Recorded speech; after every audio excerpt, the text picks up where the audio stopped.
नमस्कार, मिर्शाली यादव सारंग TV9 विशेष मध्ये आपल्या सर्वांचं स्वागत। गणपती विसर्जनापूर्वी मनोज जरांगेंकडून विजयोत्सव साजरा करण्यात आलाय आणि 5 दिवसांच्या उपोषणानंतर जरांगेंच्या लढ्याला मोठं यश आलेलं आहे। हैदराबाद गॅझेटच्या अंमलबजावणीच्या GR मिळाल्यानंतर जरांगेंनी उपोषण सोडलंय। जरांगेंसह मराठा आंदोलकांनी मुंबई सोडली असून ते आता गावाकडे रवाना झालेले आहेत।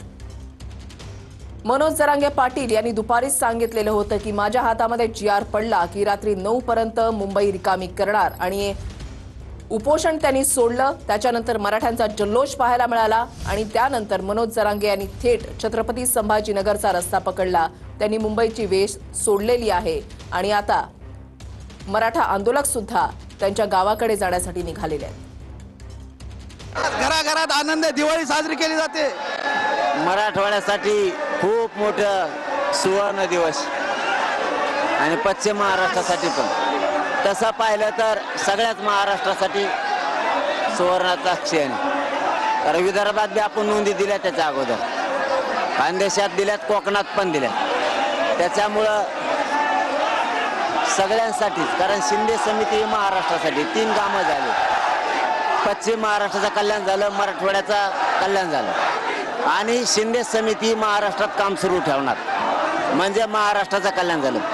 संपूर्ण महाराष्ट्रासाठी सोन्याचा दिवस आहे, संपूर्ण महाराष्ट्रासाठी। संपूर्ण आरक्षणाचा जो अंधार होता मराठा समाजात आता तो दूर होणार आहे। जो अंधार आता माझ्या समाजाला खाली मान घालून चालायची गरज नाही।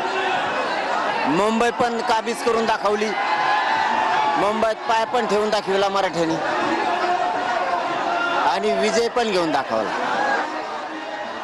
मराठवाडा पश्चिम महाराष्ट्र सोन्याचा दिवस आणि महाराष्ट्रासाठी समिती काम करायला लागले म्हणून महाराष्ट्रासाठी सोन्याचा दिवस।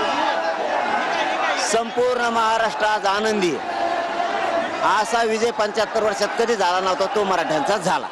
विखे पाटील साहेब, आमचं हैदराबादचं गॅझेटियर जी अंमलबजावणी झाली का? आपण अंमलबजावणी करण्यासाठी GR काढला आता। ओके, GR याच्यासाठी काढला की अंमलबजावणी करायसाठी?